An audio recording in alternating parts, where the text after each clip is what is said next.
इमरान खान को लॉन्च किया गया था। सारी दुनिया को पता है पूरा प्रोजेक्ट इमरान खान था। बड़े आर्टिकल्स भी हैं कि जादू टोने से भी वजीर आजम बना गया। 4 साल से बच्चे को पता है बुशरा बीबी कौन है। बुशरा बीबी पे लॉन्च थी। फैज हमीद ने इसको इसकी बीवी बनाया, इसकी शादी कराई। सर जादू टोना कोई सच में एग्जिस्ट करता था? क्योंकि अगर है तो फिर वो तो जेल से निकलने में भी काम आ सकता है। ऊपर अल्लाह भी तो है ना। मोहब्बत की आपने कभी? या जिससे मोहब्बत की उससे शादी कर ली। मतलब मोहब्बत में आपने बेवफाई नहीं की, सियासी बेवफाई की तरह? ये आपका अंदर का शायद कोई थोड़ा सा जूठियापन या ना वो थोड़ा सा झलक रहा है आपके सवाल में। अली अमीन गंडापुर ने डिलीवर किया, काफी मेहनत की। यहाँ पर इज्जतदार बंदा है ना, रह नहीं सकता इस पार्टी में। नहीं तो सर मुलाकात में क्या इशू है? मुलाकात में इशू ये है निकल के आप मुल्क के खिलाफ, रियासत के खिलाफ, मुल्क की सालमियत के खिलाफ भोंकते हैं। सोहेल आफरीदी जिसको मैंने 5 नून का स्टेटस दिया हुआ है, न कम्मा न खट्टू न अहल न लायक और नाबालिग। थोड़ी जज्बाती है पीटीआई। जज्बाती नहीं है, ये जिस थाली में खाते हैं उसी में थूकते हैं। ज्यादातर अपना वक्त वो तिलावत कुरान पाक में गुजारते हैं। वास्ता जो है और खुदा हद वास्ता जो ये नहीं मानते कि इमरान खान साहब अभी तक कायम है? कायम तो दुनिया के अंदर राखी सावत भी है। 2018 में जब शहबाज शरीफ साहब जो हैं वो नैब के केसेस भी भुगत रहे थे, करप्शन के बहुत इल्जामात थे उनके ऊपर, उस वक्त तो आपका मौक़िफ़ यही था कि ये करप्ट लोग हैं। अस्सलाम वालेकुम, आप देख रहे हैं मजाज न्यूज़ और मैं आपकी खिदमत में हाजिर हूँ एमन महबूब। एक्सक्लूसिव पॉडकास्ट के सिलसिले में आज हमारे मेहमान हैं फ़याज़ुल हसन चौहान साहब। फ़याज़ुल हसन चौहान साहब, बहुत शुक्रिया वक्त देने के लिए, आपको खुशामदीद कहते हैं। आपके हल्का अहबाब में ही हम मौजूद हैं इस वक्त और पिंडी की सियासत में फ़याज़ुल हसन चौहान का जो नाम है वो सुनहरी हरफों से लिखा गया है, इसमें कोई शक नहीं है। सवालात का आगाज़ करते हैं। सबसे पहला सवाल मेरा आपसे फ़याज़ुल हसन चौहान साहब, फ़याज़ुल हसन चौहान को किसने बदला? 9 मई ने बदला, 15 मई की गिरफ्तारी ने बदला, या फिर इंसान फितरतन ही ऐसा है कि वो बदल जाता? देखिए, हम 17 साल से पार्टी में थे। 2008 में मैं पहला साबिक एमपीए था कि जिसने पार्टी ज्वाइन की। हालांकि उस वक्त एक साबिक काउंसलर भी पार्टी ज्वाइन करने को तैयार नहीं था, इतने बुरे हालात होते थे पार्टी। 17 साल हम पार्टी में क्यों थे कि और हमने पार्टी क्यों ज्वाइन की? हमें बानी तहरीक इंसाफ बताया करते थे कि फ़ौज से मोहब्बत करो, अपने मुल्क की सिक्योरिटी एजेंसी से मोहब्बत करो, जो फ़ौज के ख़िलाफ़ बोलता है वो मुल्क का गद्दार होता है। अब हुआ ये कि जब इसको वज़ारत उज़्मा से उतारा गया अप्रैल 2022 में, एक मुख्तलिफ बानी तहरीक इंसाफ जनाब उभर के सामने आया। उसने ट्रैक ही चेंज कर लिया। माल गाड़ी के पीछे वो डब्बा लगता है ना, हम डब्बे के तौर पे लगे हुए थे और आगे इंजन था। इंजन जनाब छिक छिक छिक छिक करता हुआ जा रहा था। पाक फौज जिंदाबाद, पाकिस्तान जिंदाबाद, ISI जिंदाबाद, ठीक है जी, और फला। इसने वो ट्रैक चेंज कर लिया।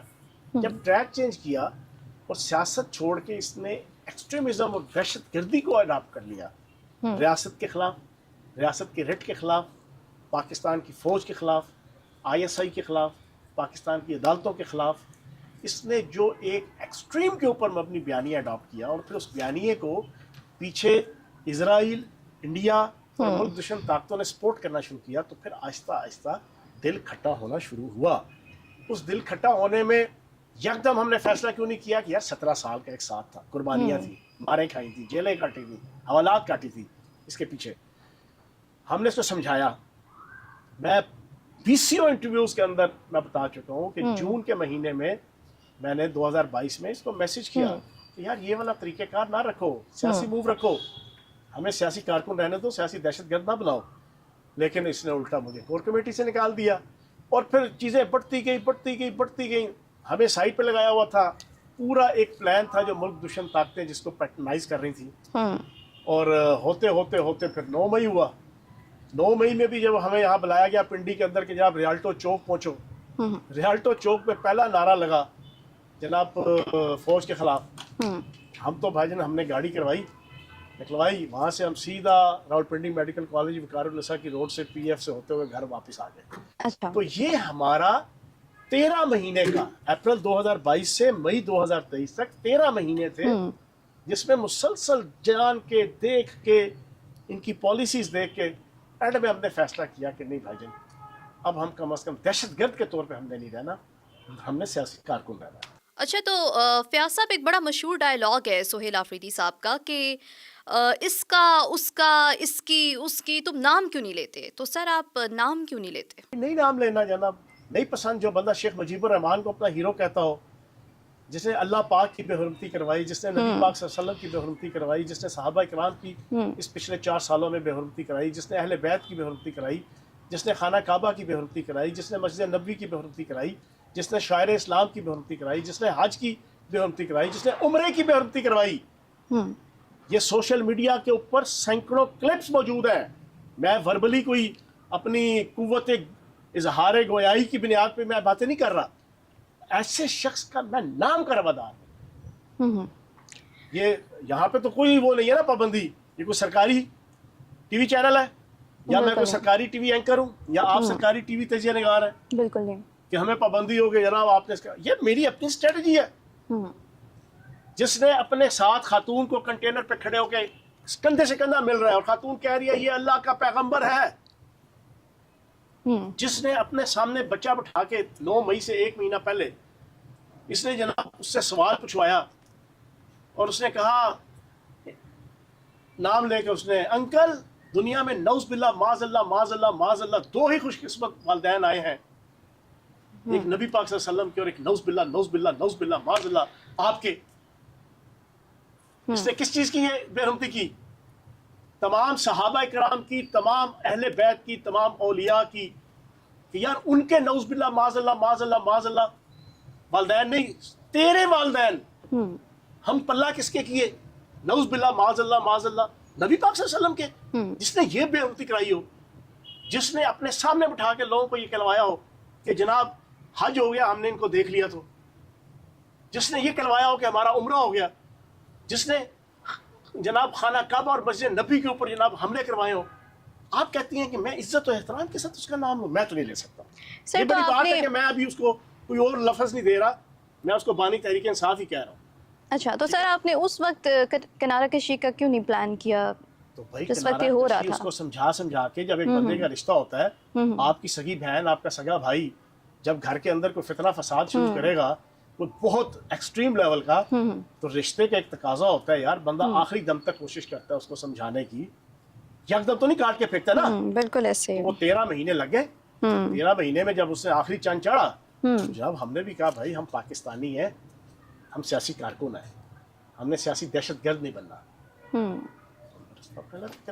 तो सर आप ये क्लियर करते हैं कि ये एक लंबा अरसे का आपके खुद का एनालिसिस था पार्टी को देखते हुए, इमरान खान को देखते हुए, कि कुछ लोग समझते हैं। देखो बात ये है, मैं ऑन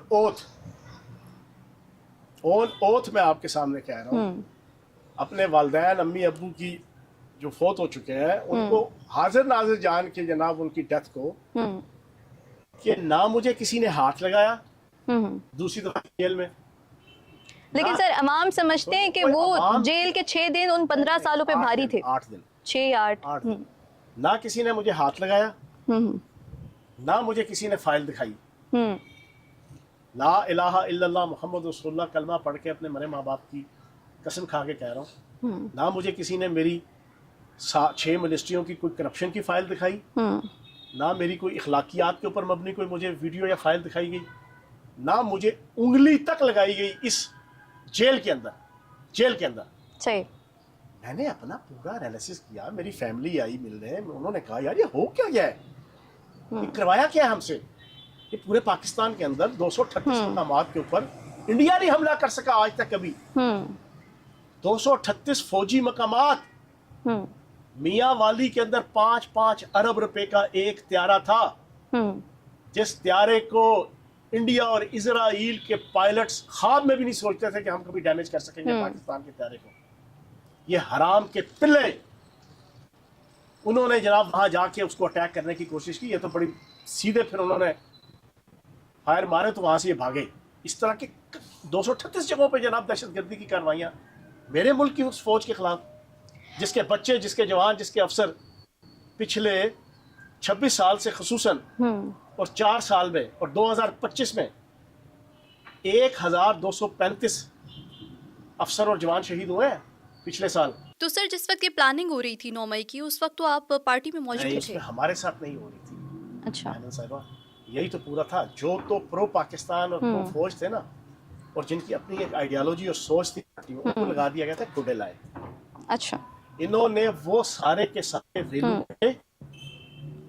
जिनकी अपनी कोई आइडियोलॉजी, अपनी सोच नहीं थी, उनको जनाब अपने आगे लगा के हर डिस्ट्रिक्ट और सूबे और मरकज़ के अंदर बानी तहरीक इंसाफ ने वो टीम बनाई हुई थी, उनके ज़रिए से सारी ये स्ट्रेटजी बांटी। अच्छा, अगला सवाल है मेरा आपसे। इंसान जब किसी शख्स के साथ या किसी एक मखसूस जगह पे लंबा अरसा गुजारते हैं तो उसकी आदतें अपनाने लग जाता है, और एक जिस जमात से आपका ताल्लुक़ रहा है उसका जो लीडर है इमरान खान, उनकी एक बड़ी यू टर्न लेने की आदत, उसमें बड़ी महारत रखते हैं वो। तो मुस्तकबिल में हम कभी आपको दोबारा ये नारा लगाते हुए देख सकते हैं कि कौन बचाएगा पाकिस्तान, इमरान खान, इमरान खान? अच्छा, मैंने थूका नहीं चाटा, ना फवाद चौधरी नहीं हूँ, ना ही मैं असद उमर हूँ, ना ही मैं इमरान इस्माइल हूँ, ना ही मैं महमूद मौलवी हूँ, मैं फयाज हसन चौहान हूँ। पहला सियासतदान था जो पहले 10-12 महीने मेरे अलावा किसी की जरूरत नहीं थी इनके खिलाफ बोले। इनका इतना नेटवर्क था, सोशल मीडिया पे इतना इनका कंट्रोल था, और 2.5 सालों में मेरे ऊपर PCO फिजिकल हमले का प्लाना। इंतखाबी सियासत में क्या समझते हैं सबसे अहम चीज़ क्या है? क्या अवामी मकबूलियत इसमें एक अहम चीज़ है, या फिर एस्टेब्लिशमेंट से ताल्लुकात इसमें आप अहम सबसे समझते पहले हैं? तो यह है कि आपकी फुटिंग होनी चाहिए, आपका एक हल्का होना चाहिए। अब देखो ना, आप मेरे इस हल्के में बैठे हैं, क्या देसी सा माहौल है इस वक्त। बिल्कुल। ये टंकियां लगी हैं, भाई ये मेरा देसी माहौल है, मैं एक देसी आदमी हूँ। दूसरी सबसे इम्पोर्टेंट चीज़ ये है कि एस्टेब्लिशमेंट के हवाले से भी है कि आपकी कितनी मामलात उनसे ठीक हैं। आप अच्छा। एंटी रियासत बयानियां लेके चलेंगे तो ऑब्वियसली आपके रास्ते के अंदर काफी खड़ी की जाएंगी, और खड़ी होती भी है। दुनिया के किसी मुल्क में भी चले जाएं, अमेरिका में जाए ना, अमेरिका में आप इलेक्शन कैंपेन लड़े, जनाब के 9/11 झूठा था, ये लेके चले ना कोई भी लीडर, कोई ये कहे कि 9/11 अमेरिकन CIA ने खुद करवाया था, ये वाला बयानिया लेके चले, अमेरिकन CIA उसको हिलने ही नहीं देगी, उसको चलने ही नहीं देगी। ठीक है ना। आप यूरोप के अंदर और जर्मनी के अंदर जनाब आप होलोकास्ट के खिलाफ बोले, होलोकास्ट झूठ था, फ्रॉड था, फ्रेब था, तो यूरोप और जर्मनी के अंदर आपको कोई एक्टिविटी करने नहीं देगा, सियासत नहीं करने देगा। और सर पाकिस्तान में? पाकिस्तान के अंदर अगर आप रियासत को, जैसा ये बानी तहरीक इंसाफ ने वतीरा पकड़ा हुआ 4 साल से, अगर इस अंदाज से वो सियासत करेगा तो फिर ऑब्वियसली रास्ते की रुकावट तो आएगी। दुनिया का हर मुल्क, अहमद एक बात याद रखना, चाहे जमहूरियत हो, कंट्रोल जमहूरियत हो, आमरीत हो, बादशाहत हो, ऑटोक्रेसी हो, अरिस्टोक्रेसी हो, खिलाफत हो, कोई भी निज़ाम हुकूमत हो, वहां पर रियासत की रिट को चैलेंज करने वाले को सुकून से नहीं बैठने दिया जाता है। एक नेचुरल सी बात है। अच्छा, तो मतलब क्या आप कह रहे हैं कि एस्टेब्लिशमेंट के साथ ताल्लुकात भी एक बहुत अहम चीज़ है? बिल्कुल, ऑब्वियसली होने चाहिए। आपने अपने एक इंटरव्यू में कहा था कि 2018 के इंतखाबात में जो पार्टी टिकट था वो आपको एस्टेब्लिशमेंट की जानिब से दिया गया और मिनिस्ट्री भी आपको एस्टेब्लिशमेंट ने दी। हाँ, तो जो बानी तहरीक इंसाफ है, जिसके बुखार में अद्दी प्लद्दी आप भी जनाब इन्वॉल्व मुझे लगती है, वो भी एस्टेब्लिशमेंट के टिकट से ही आया था ना। अच्छा, उसको भी एस्टेब्लिशमेंट ही लेकर आई थी ना। यहाँ माँ के लाडले जितने हैं ना सियासतदान, सारे जनाब उन्हीं गमलों में से ऊपर आए हैं, अकेला मैं नहीं। लेकिन ये एक हकीकत है कि 2018 का जो इलेक्शन था वो 100% पाकिस्तान की एस्टेब्लिशमेंट ने PTI को सपोर्ट किया था, और उसके टिकट तक वहाँ से फाइनल हुए थे। अच्छा। वरना इसने मुझे टिकट देना होता, ये तो पैसे का पुजारी है। 2013 के अंदर इसी हल्के में बाहर से गुजर खान का एक पाउडर का कारोबार करने वाला नदौलतिया था, उससे 2.5 करोड़ रुपए रिश्वत ली और उसको टिकट दे दिया। हालांकि मैं पहला साबिक MP इस हल्के से शामिल हुआ था जब पार्टी के करीब कोई नहीं आता था, लेकिन इसने मेरी सलाहियत को, मेरी डेडिकेशन को, मेरे जज्बात को, मेरी पॉपुलैरिटी को नहीं देखा, इसने पैसे की लेन देन की। अभी भी 2018 के अंदर ये उसी को प्लान था, इस दफा 5 करोड़ लेके देना था, लेकिन मेरा हाथ डलता था उस वक्त एस्टेब्लिशमेंट के हवाले से भी, फैमिली का भी और अपना भी। हमने जनाब उस ठंग ने नहीं दिया, अपना टिकट लिया। सही। तो अपनी सियासत का मुस्तकबिल क्या देख रहे हैं? जिस तरह से अभी आगे इलेक्शंस भी आएंगे, IPP से आपका ताल्लुक है, किस प्लेटफॉर्म से लड़ेंगे इस बार? IPP का मैं तर्जमान हूँ, और इस वक्त तो हमने अपनी सारी सलाहियतें इस तहरीक इंतशार और इस फितने की तहरीक को काउंटर करने के लिए लगाई हुई है। अच्छा। लोगों के सामने हकायक बेनकाब करने लगे हैं। आज से 2 साल पहले सूरत हाल कुछ और थी इसकी पॉपुलैरिटी की। अभी आपकी एक अदारा है IRK, उसका अभी 2026 में अभी सर्वे आया, उसमें उसने कहा जी कि 2024 में से लेके 2026 तक जनवरी तक 9% पॉपुलैरिटी कम हुई है तहरीक इंसाफ की, 7% नून लीग की पॉपुलैरिटी बढ़ी है। और मैं एक सियासी कारकुन हूँ, मुझे पता है कि जनवरी 2024 और जनवरी 2026 इन 2 सालों में पाकिस्तान की सियासत के पुलों के नीचे से बहुत सा पानी बह गया है। शहबाज शरीफ प्राइम मिनिस्टर को कैसे देखते हैं एज अ प्राइम मिनिस्टर, क्योंकि आम इंतखाबात से कबल आपने कहा था कि पंजाब में IPP की हुकूमत होगी और वफाक में जो है वो नून लीग होगी और शहबाज शरीफ जो है वो प्राइम मिनिस्टर बनेंगे। आपकी बात तो सच हुई, लेकिन अभी आप उनको एज अ प्राइम मिनिस्टर उनकी जो वो डिलीवर कर रहे हैं उसको कैसे देख रहे हैं? देखें, मैं पहला सियासी लीडर था कि जिसने दिसंबर 2023, जनवरी 2024, फरवरी के पहले 7 दिन इलेक्शन से मैंने ये इलेक्ट्रॉनिक मीडिया में बैठ के ये कहा था कि नवाज शरीफ साहब वज़ीर आज़म नहीं होंगे, शहबाज शरीफ साहब। लोग उस वक्त समझ नहीं आई। अच्छा। दूसरा ये है कि शहबाज शरीफ साहब ने पिछले 2 सालों में मिलिट्री एस्टेब्लिशमेंट और खुसूसन फील्ड मार्शल सैयद आसिम मनीर साहब के साथ कोऑर्डिनेट करके बड़े ही एक्सीलेंट तरीके से सारे मामला चलाए हैं। मैं इकोनॉमिक्स का स्टूडेंट हूँ, मैंने इंटर BSc मास्टर इकोनॉमिक्स में किया है, सियासी कारकुन भी हूँ। मैं आपके सामने रख देता हूँ कि पाकिस्तान के माइक्रो और मैक्रो लेवल के जितने इंडिकेटर्स हैं सारे इंप्रूव हुए हैं पिछले 2 सालों में। सारे। आपकी इकॉनमी इस वक्त IMF के चुंगल से निकलने के करीब है। आपके ज़र मुबादला के ज़खायर पाकिस्तान की तारीखी जो फिगर्स है ना 80 सालों के, उनमें से एक लेवल पे जाके खड़े हुए हैं इंशाल्लाह। बेहतरीन। सही। फॉरेन रेमिटेंस बेहतरीन, सेविंग बेहतरीन। आपकी जनाब जितने अदारे हैं फाइनेंशियल जो बिल्कुल डल हुए थे, PIA बंद हुआ था, ठीक है, उसकी सर्विसेज बंद थी यूरोप के अंदर, बरतानिया के अंदर, मुख्तलिफ मुल्कों में, वो बहाल हुई। पाकिस्तान का इकनॉमिकली जितने इंटरनेशनल फाइनेंशियल अदारे हैं वो रेटिंग बेहतरीन दे रहे हैं। मुल्क के अंदर महंगाई कंट्रोल है, इन्फ्लेशन कंट्रोल है, फॉरेन डायरेक्ट इन्वेस्टमेंट आ रही है। अभी पाकिस्तान के अंदर 200 तैयारे तकरीबन $12 अरब के JF F-17 थंडर तैयारे, वो आपके उसके orders Nigeria, Libya, Sudan, Saudi Arabia और मुख्तलिफ ममालिक। अब ये सारी चीज़ें क्या नहीं बता रही कि पाकिस्तान की मौजूदा हुकूमत की परफॉर्मेंस ठीक है? और मौजूदा हुकूमत का वज़ीर आज़म कौन है? शहबाज शरीफ है ना। तो मैं ये समझता हूँ कि शहबाज शरीफ बड़े अच्छे तरीके से अपने सारी सलाहियतों को बुरकार लाकर अपने मामला चला रहे हैं। अच्छा, लेकिन फयाज साहब 2018 में जब शहबाज शरीफ साहब जो हैं वो नैब के केसेस भी भुगत रहे थे, करप्शन के बहुत इल्ज़ामात थे उनके ऊपर, उस वक्त तो आपका मौक़िफ़ यही था कि ये करप्ट लोग हैं और इन्होंने मुल्क का बेड़ा गर्क किया, मुल्क लूट के खा गए। उस वक्त जनाब बानी तहरीक इंसाफ कहा करते थे कि पाक फौज से मोहब्बत जो है ना आपका जुज़्व अव्वल है। उस वक्त बानी तहरीक इंसाफ कहा करते थे कि ISI के साथ ताल्लुक जनाब आपका एक अव्वल व आखिर जनाब बीइंग अ पाकिस्तानी कंसिडर होता है। उस वक्त बानी तहरीक इंसाफ कहा करते थे कि जो फौज के खिलाफ बोलता है वो मुल्क का गद्दार होता है। तो भाई वो भी सारी चीजें उस वक्त था, आज नहीं कहता। आज वो नौज़बिल्लाह माज़अल्लाह पाकिस्तान के जनाब आर्मी चीफ को गद्दार कहता है, कभी मीर जाफर मीर सादिक कहता है।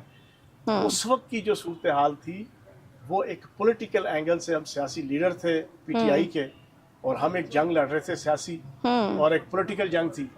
लेकिन आज के हालात, इन हालात के अंदर के जब पाकिस्तान को दिवालिया करके ये बानी तहरीक इंसाफ किया, फरवरी 2022 के अंदर इंटेंशनली IMF से माहिदा तोड़ा ताकि बारूदी सुरंगें बचें और पाकिस्तान डिफॉल्टर हो और IMF इनको अपनी आखिरी किस्त ना दे पिछले पैकेज की। अच्छा। और उसने पूरे का पूरा मुल्क को डबोने के लिए अपना पूरा प्लान और अपनी फील्डिंग सेट की। लेकिन अल्लाह पाक के फजल करम से इसी शहबाज शरीफ साहब ने और इसी हुकूमत ने पाकिस्तान को डिफॉल्ट होने से भी बचाया। तो हालात सियासत के अंदर वक्त के साथ साथ तब्दील होते हैं। कभी एक पॉइंट ऑफ व्यू आपका होता है, कभी दूसरा पॉइंट ऑफ व्यू होता है। तो आज के पॉइंट ऑफ व्यू के मुताबिक शहबाज शरीफ बेहतरीन लीडर और वज़ीर आज़म के तौर पे अपना काम कर रहे हैं। तो समझते हैं कि इमरान खान को लॉन्च किया गया था? यार ये समझना क्या है, सारी दुनिया को पता है पूरा प्रोजेक्ट इमरान खान था। इसके अलावा और दूसरी भी रिपोर्ट्स हैं, बड़े आर्टिकल्स भी हैं कि जादू टोने से भी वज़ीर आज़म बना गया। यार देखो ये सारी चीज़ें तकरीबन पिछले 4 साल से बच्चे को पता है, दूसरा बीबी कौन है, क्या है, बुशरा बीबी पे लॉन्च थी। आठ पड़ी बुशरा बीबी, उसको मुर्शद बनाया। जनरल फैज़ हमीद की वो लॉन्च करता थी, फैज़ हमीद नेटवर्क से उसका ताल्लुक था। फैज़ हमीद ने इसको इसकी बीवी बनाया, इसकी शादी कराई ओन चौधरी के ज़रिए से। ओन चौधरी जनाब मेडिएटर थे और उन्होंने जनाब सारा रिश्ता विश्ता करा के सारा को पता है, इस पे क्या डिस्कशन नहीं तो सर जादू टोना कोई सच में एग्जिस्ट करता था? क्योंकि अगर है तो फिर वो तो जेल से निकलने में भी काम आ सकता है अगर उससे वजीर आजम बना गया तो। ऊपर अल्लाह भी तो है ना, आपका है ना ईमान, बिल्कुल बेशक। अल्लाह खैर सल्लम। चलें ठीक। सर सियासी सवाल तो बहुत हो गए, ज़ाती ज़िंदगी का एक सवाल पूछती हूँ, मोहब्बत की आपने कभी? यार जिससे मोहब्बत की उससे शादी कर ली। मतलब मोहब्बत में आपने बेवफाई नहीं की, सियासी बेवफाई की तरह? नहीं, सियासी बेवफाई नहीं, आपने गलत लफ्ज़ इस्तेमाल किया है, ये आपको मैं करेक्ट कर दूँ जी। ये आपका अंदर का शायद कोई थोड़ा सा यूथियापन या ना वो थोड़ा सा झलक रहा है आपके सवाल में। और ये सवाल अब आपने काटना नहीं है। नहीं बिल्कुल नहीं। सियासतदान की मोहब्बत अपने मुल्क और अपनी सरजमीन से होती है। जब बानी तहरीक इंसाफ ने इस मुल्क से गद्दारी और बेवफाई शुरू कर दी तो मैं अपनी सियासत उसके लिए डबो नहीं सकता। अच्छा। मैं कोई वो यूथिया सियासतदान नहीं हूँ कि जो बानी तहरीक इंसाफ के मर्जी मंशा और उसकी पॉपुलैरिटी या उसकी सियासत की वजह से सियासत में आया। जब ये अंडरवेयर और निकर पहन के जनाब यूरोप के जनाब गलियों में और होटलों में एज अ प्ले बॉय घुमा फिरा करता था ना, मैं उस वक्त पाकिस्तान का पॉपुलर तरीन स्टूडेंट लीडर था। मैं कई दफ़ा जेल और हवालात काट चुका था अपनी सियासी जद्दोजहद। सर फिर भी आपने पीटीआई चूज की? सियासत के मैंने इसको नौज़बिल्लाह माज़अल्लाह अल्लाह का पैगंबर या वली नहीं बनाया। बिल्कुल। जैसा आजकल के यूथिये लगे हुए ना उसको बना के। मैं ज़ॉम्बीज़ नहीं हूँ, मैं इंसान हूँ। मेरा ईमान है कि अल्लाह पाक का फरमान है वत्तीन वज़ैतून वतूर सीनीन व हाज़ल बलदिल अमीन लक़द खलक़नल इंसान फ़ी अहसन तक़वीम। अल्लाह ने इंसान को अहसन तक़वीम पे पैदा किया है। अहसन तक़वीम का क्या मतलब है? कुरान पाक के अंदर आता है हल अता अलल इंसानी हीनुम मिनद दहर लम यकुन शैअन मज़कूरा इन्ना खलक़नल इंसान मिन नुत्फ़तिन अमशाजिन नब्तलीही फ़जअल्नाहु समीउन बसीरा इन्ना हदैनाहु सबीला इम्मा शाकिरा व इम्मा कफूरा। सूरह दहर की पहली आयत है कि अहसन तक़वीम में पैदा होने वाला जो शख्स है ना, उसको अल्लाह ने रास्ता बता दिया हक का और सच का, नेकी का और बुराई का। अब उसने अपनी अहसन तक़वीम की बुनियाद पे चूज करना है कि ये रास्ता हक है, ये बातिल है। तो जब बातिल रास्ता पता चल जाए कि ये रास्ता बातिल है तो फिर मैं अगर अहसन तक़वीम में पैदा हूँ तो मैं उस बातिल रास्ते को छोड़ के मैं हक वाले रास्ते पे आऊंगा। और हक का रास्ता ये है जो पाकिस्तान का रास्ता है इस वक्त, जो पाकिस्तान के खिलाफ बोल रहा है सियासत के अंदर पाकिस्तान की, वो बातिल का रास्ता है। जो पाकिस्तान की जड़ें खोखली करेगा वो सियासत के अंदर बातिल का जनाब रास्ता है। फयाज चौहान उस बातिल के रास्ते को अडॉप्ट नहीं कर सकता। पीटीआई में हमने देखा जिस तरह से अली अमीन गंडापुर ने डिलीवर किया, काफ़ी मेहनत की, लेकिन आप नहीं समझते कि पीटीआई उस बंदे को चाहती है जो नारे लगाए, जो थोड़ी सी बदतमीज़ी करे? अगर वो बंदा थोड़ा सा धीमा हो जाए तो उसके लिए वो बंदा बेकार हो जाता है। अली अमीन गंडापुर साहब के इस्तीफे की एक वजह ये हो सकती है? ऐमन बीबी बात ये है, हमने तो 17 साल 5 साल में पीएचडी होती है दुनिया में ज़्यादा, और 7 साल में पोस्ट डॉक्टरेट होती है।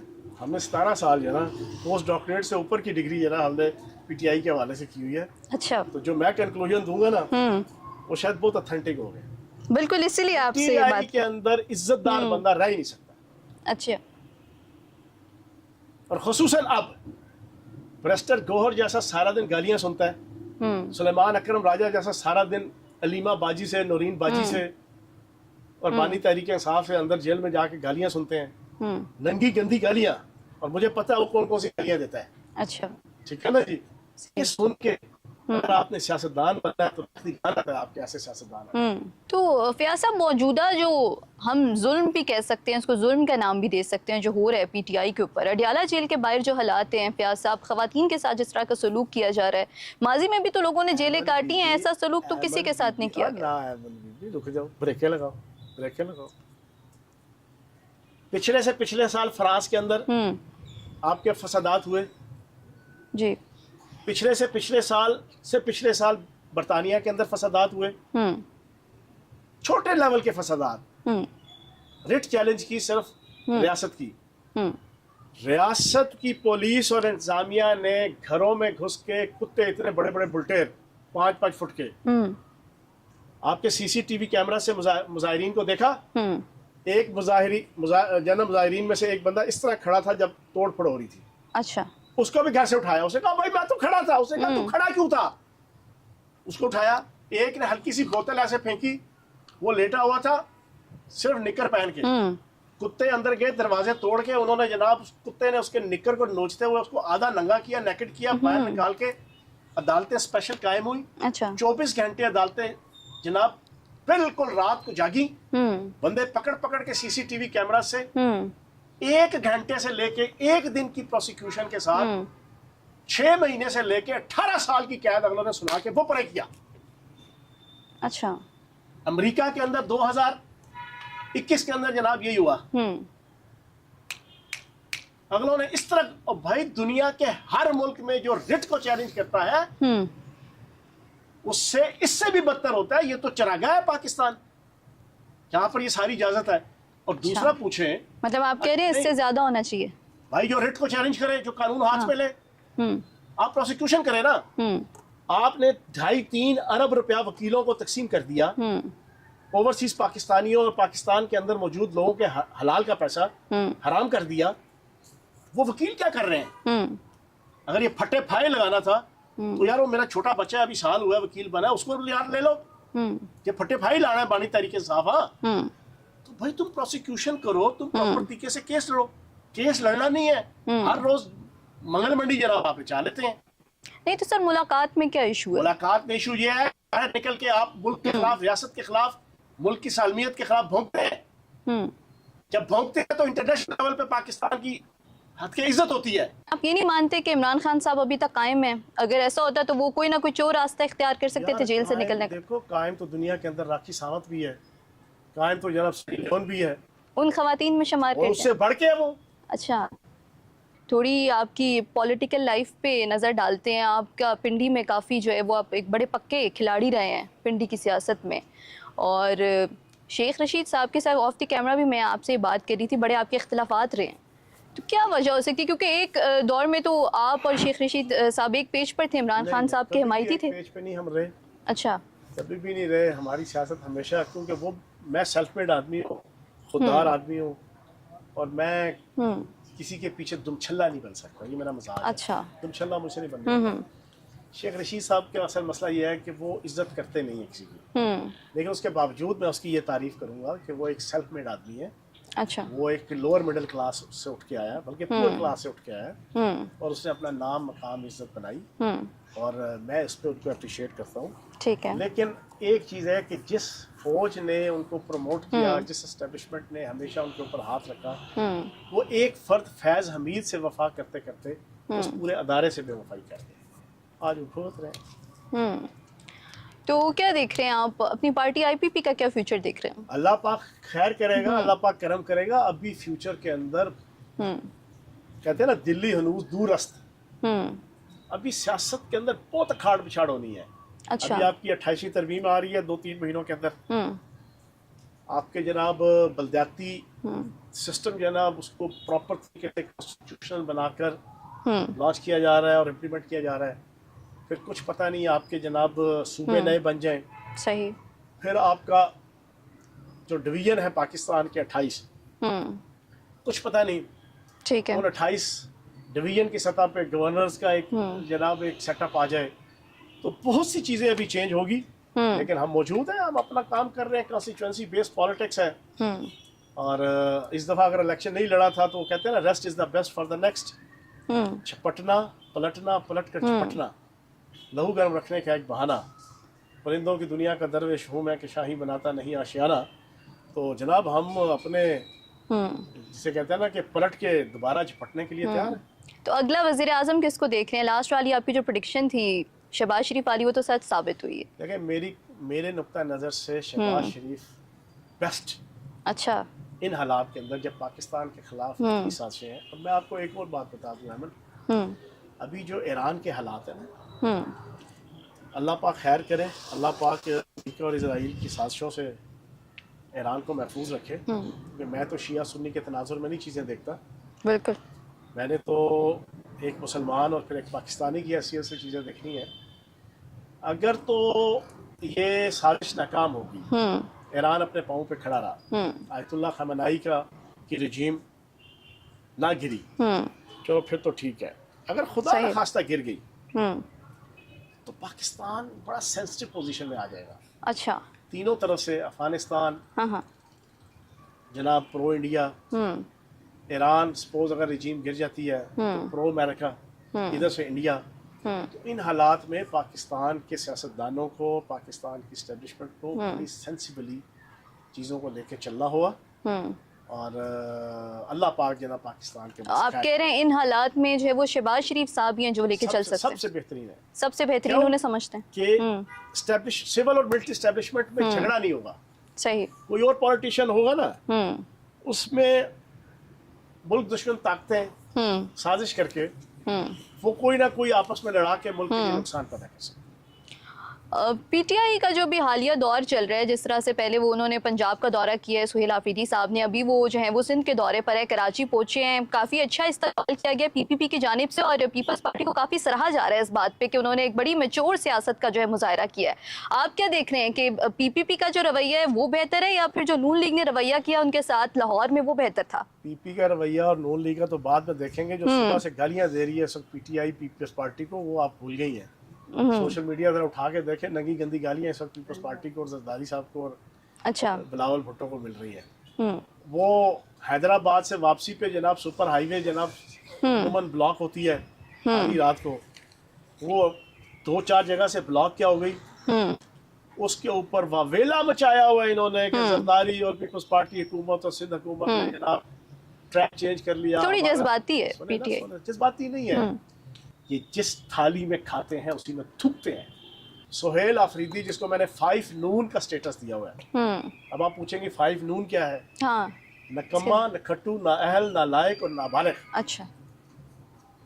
5 नून वजीर आला से मैं पूछूंगा, तुम पंजाब आए, तुम सिंध गए, क्या वहां जाकर तुम लोगों को ये 12 सालों में हमने केपीके के अंदर एजुकेशन सिस्टम बेहतर कर दिया, अमनो अमान लेके आए? पहले अगर 15 यूनिवर्सिटियां थी तो अब 50 हो गई हैं।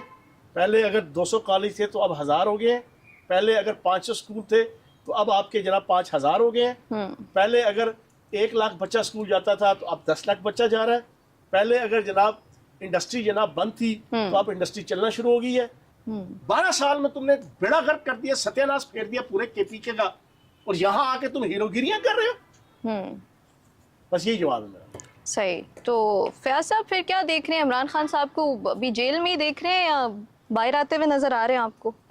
देखिए जी, मुझे तो बाहर नजर नहीं क्योंकि उनको तो पेशकश की जाती है ना कि आपको बनी गाला शिफ्ट कर देते हैं, वो खुद नहीं मान रहे। ये सब यूथियों की जनाब एक प्रोपेगेंडा। अच्छा, ऐसी कोई पेशकश नहीं? कोई पेशकश नहीं है। अच्छा, ज्यादातर अपना वक्त वो तिलावत कुरान पाक में गुजारते हैं, इबादत में, तहज्जुद, तरावी। ओ खुदा का वास्ता जो है, अल्लाह का खौफ कहो।